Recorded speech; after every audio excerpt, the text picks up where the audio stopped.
This year, Volkswagen's legendary Golf celebrates its 50th anniversary and the Mark II its 40th. As such, we thought it'd be a good idea to look down memory lane at one of Volkswagen's most red-headed stepchildren of the Golf family. Initially it was a bit of an oddball, but in recent years, in this country especially, it's really taken off, and that is the Gran Turismo Diesel, or GTD.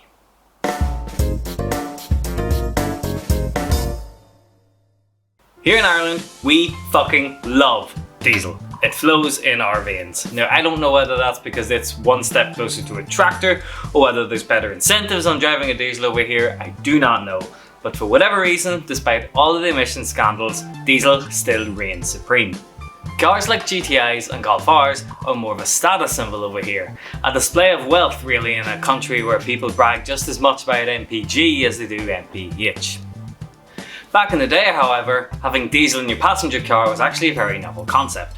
We've covered it before, but back in the 70s and 80s, using the same fuel to power your Massey Ferguson in the yard as you did the car you took to the shops was kind of unheard of until the big three of diesel came along: Mercedes, Peugeot and Volkswagen. And sure enough, here in Ireland, those big three are some of the most sought after classic cars in the community. Oh, Mercedes, Peugeots and Volkswagens. You can figure that one out. But while Mercedes was a luxury brand of the diesel, Peugeot and Volkswagen were more of the, ironically, people's car. And it was Volkswagen who first decided to try and make their diesel seem sporty. Introduced in 1974, Volkswagen's new Golf was introduced with a flurry of petrol engines, from low-powered grocery getters to high-powered sports car challengers. But when it came to diesels, Volkswagen didn't really give you a lot of choice. One single diesel engine. That was the 1.5, which later on, to be fair, they replaced with the 1.6. Introduced in 1976, Volkswagen decided to give us their fastest Golf and their slowest Golf in one fell swoop. But if you were looking at a small, economical car that used the same fuel as your Massey out in the field, you didn't really have a lot of choice. The only other game in town was a very niche Peugeot 204, and even that died out in 1976.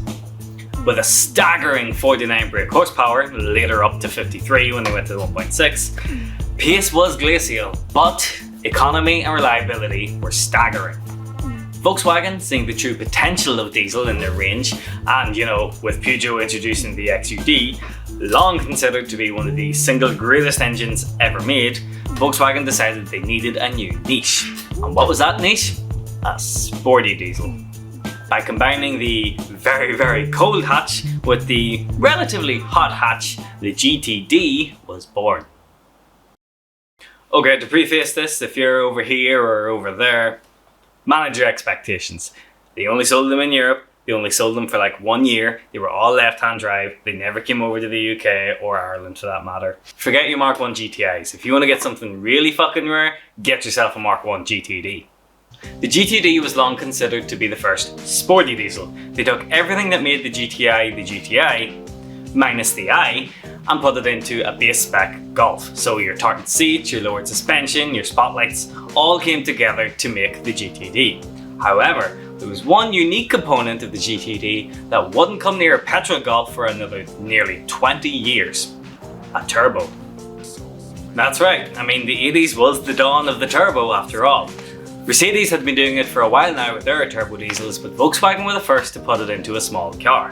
And it did get an increase of 16 horsepower, which may not seem like a lot, but 69 nice horsepower in a small, light hatchback, that's a lot more than you'd think.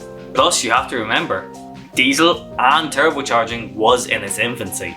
There was a long way to go before they were going to see the numbers that you would see today. The end result was a car that was far faster and far torquier than cars twice its size, with the economy of a car half its size, while reducing noise and harshness. And to this day, that's probably one of the single biggest things that's ever been developed for small passenger cars. The turbo diesel would go on to form the backbone of Europe. With Volkswagen selling like hotcakes and Peugeot coming into the mix with the D-Turbo, the difference in drivability and even tunability meant that Europe would be whistling turbos for a long time. So where do you go from there with Volkswagen's little experiment? Well, you don't fuck with a good thing. For a bit. When Volkswagen introduced the Mark II over here in 1984, they knew that they were onto a good thing with their diesel range, and so unlike the Mark I, they introduced diesels from the very start.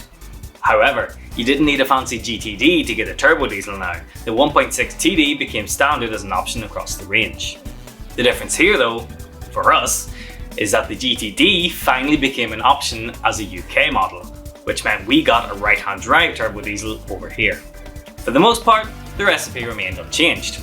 Take a GTI, take the engine out, put the diesel in.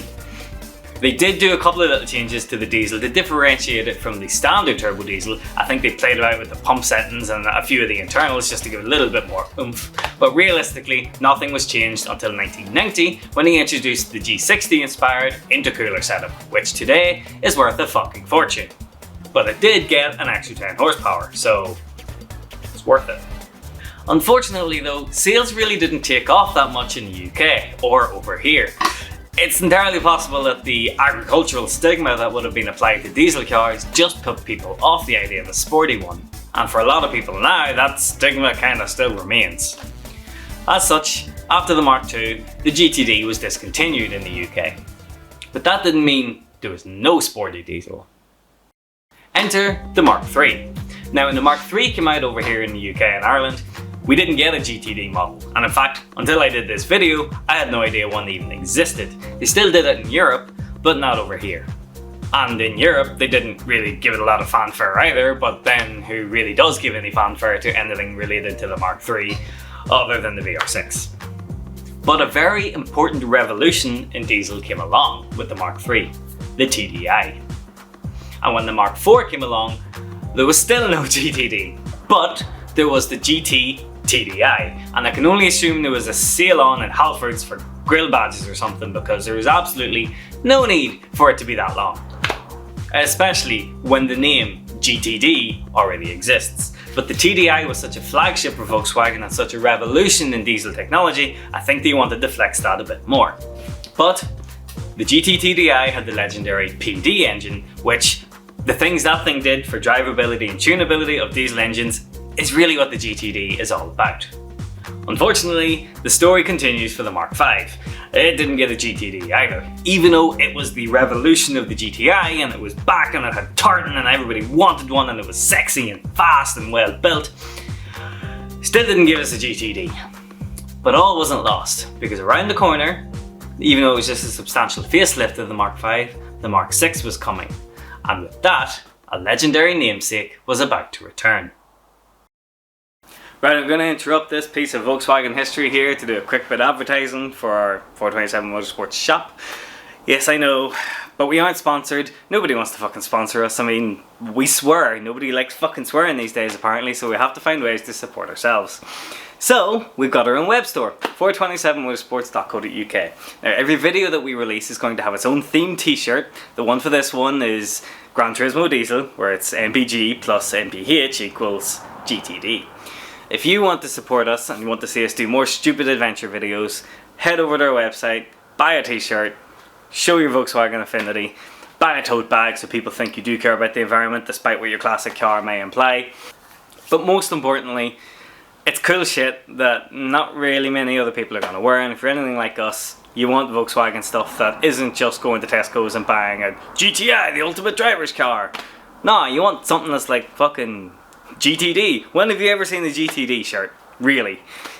So yeah, that's our web store. If you see anything you fancy, go on ahead. It'll make us buy something stupid to make a video for you. Back to the show. In 2008, nearly 20 fucking years after the last GTD, the Mark VI was born, and with it, a new GTD. They followed the exact same formula. Take a GTI, take the engine out, and fuck a diesel in it. The biggest difference though, this time, finally there was a big difference that wasn't just engine related. This time, they got their own tartan. Oh yeah, the iconic GTI plaid was changed for the diesels to a grey pattern instead of the original Clark plaid red. But the biggest difference this time? Sales. People actually finally fucking bought them. For the Mark VI and then the Mark VII, the GTD was a sales sensation. Every second fucking Golf you see in this country is a GTD, whether that's a Mark VI or a Mark VII. Now, I don't know whether that's down to better financing deals or whether that's because the price difference between a high-spec diesel and just a GTD is negligible. I do not know, but whatever the hell they have done, the GTD is the king of the Irish roads. It does kind of have to make you wonder though, and I know it's a damned if you do, damned if you don't, but if they're getting so popular now, does that not kind of take away the fun of having a GTD? Back in the day, the GTD was so exceptionally rare to see that seeing one in itself was an occasion, never mind owning one. But over here it seems to be, well, having a GTI is the special occasion, which I guess, yes, it should be, but it's still a bit strange. In an era where every cunt can finance a Range Rover or Evoque to the balls and then live the footballer lifestyle until the repair bills arrive and they realise they're in over their head, is there anything special really about owning a high performance model anymore?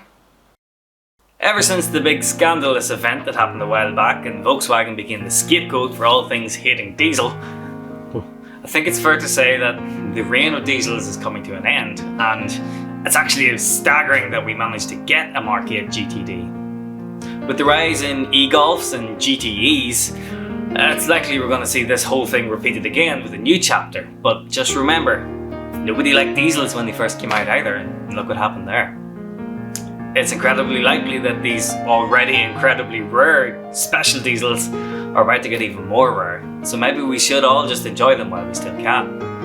Alas, about all we can do now is enjoy the GTDs that we have left and what time we do have with our diesel cars. But truly a turning point in what diesels were to the people, transforming them from agricultural farm vehicles into sensible, fast, enjoyable, reliable daily transport, the GTD is a piece of Volkswagen history that really goes underappreciated. They weren't appreciated at the time, and unfortunately, people are only starting to appreciate them now as they start to disappear. Thankfully, the same hasn't happened with the Mark 6 and the Mark 7, but I fear its days are numbered. But for now, while we still have them, thanks very much for watching. If you've enjoyed this, subscribe for more. There's going to be more Volkswagen content coming, there's going to be more series content coming. Thank you very much, it means so much. Good luck.